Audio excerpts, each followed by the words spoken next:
वह एक सत्य परम कारण, आनंद, अकृत, परात्पर और परम ब्रह्म है। प्रणव के पहले अक्षर आकार से जगत के बीजभूत अर्थात ब्रह्मा जी का बोध होता है। दूसरे अक्षर ऊकार से सभी के कारण श्री हरि विष्णु का बोध होता है। तीसरा अक्षर मकार से भगवान शिव का ज्ञान होता है। आकार सृष्टिकर्ता, उकार मोह में डालने वाला और मकार नित्य अनुग्रह करने वाला है। मकार अर्थात भगवान शिव बीजी अर्थात बीज के स्वामी हैं, तो आकार अर्थात ब्रह्मा जी बीज हैं। उकार अर्थात विष्णु जी योनि हैं। महेश्वर बीजी बीज और योनि हैं। इन सभी को नाद कहा गया है। बीजी अपने बीज को अनेक रूपों में विभक्त करते हैं। बीजी भगवान शिव के लिंग से उकार रूप योनि में स्थापित होकर चारों तरफ ऊपर की ओर बढ़ने लगा।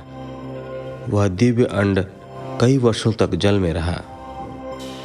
हजारों वर्ष के बाद भगवान शिव ने इस अंड को 2 भागों में विभक्त कर दिया। तब इसके 2 भागों में से पहला सुवर्ण में कपाल ऊपर की ओर स्थित हो गया, जिससे स्वर्गलोक उत्पन्न हुआ तथा कपाल के नीचे के भाग से 5 तत्वों वाली पृथ्वी प्रकट हुई। उस अंड से चतुर्मुख ब्रह्मा उत्पन्न हुए, जो समस्त लोकों के सृष्टा हैं।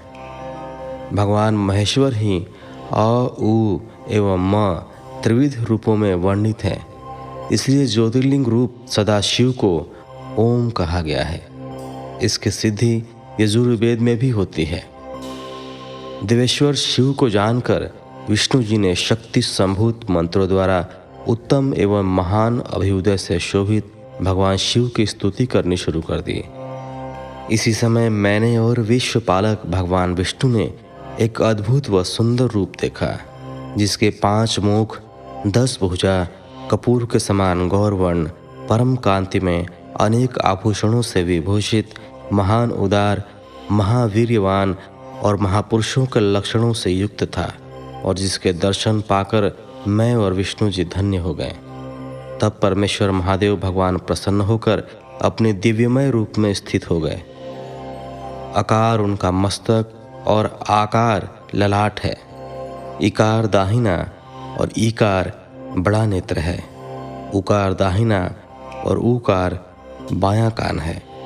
ऋकार दायां और रीकार बायां गाल है। धीर ली